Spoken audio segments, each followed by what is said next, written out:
Topwater lures are so much fun, but have you ever been frustrated because you get the blow-ups but you don't get the hookups? Man, that drives me crazy. Well, there's a few things that we can do to be more efficient with our Topwater hookups. Number one is think about the line for the situation. So in other words, if you have more open water, one thing that we often do is just yank those topwaters right out of the bass's mouth. So I'm going to be using probably some monofilament. One, because it floats, so it'll keep our topwaters up in position better, but I want a little bit of give.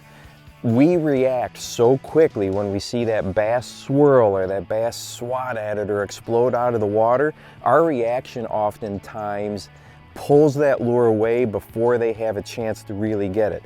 Bass will reposition that prey, so they'll come up and slash at it and attack it, and they don't always get it perfect to swallow it that first time. So they might hit it, grab it, and then quickly reposition it. And this is especially true in thick cover.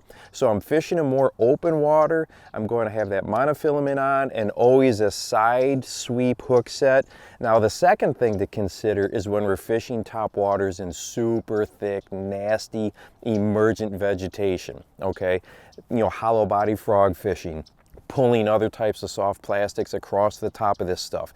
This is where I'm going to have braid on, not because it necessarily is going to make the hookup better, but because it's going to help me get the fish out of that stuff. If I have monofilament in this type of thick, nasty stuff, I'm going to break off constantly. So with that braid, be thinking about the bass grabbing that lure out of that vegetation, reposition it. You need to give just a little bit of time. So a couple things that you can do. One is wait until you feel weight. That's the best, is if they take it and you start to feel weight, then you know you're good for the hook set.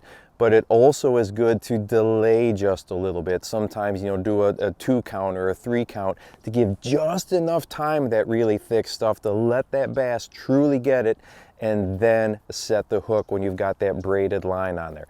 I know it's tough. You see that blow up, boom, you immediately pull the rod back, and oftentimes that lure comes right back without a fish attached to it. So hopefully these tips will help you out a little bit. And hey, if you would like to watch a video that talks about buzzbait fishing in the fall, okay, if we're getting to that time of year, make sure that you go ahead and check this one out right here, and go out and encourage someone today. You never know how you might just change their life. For the Bass Fishing Life, I'm your host, Steve Rogers.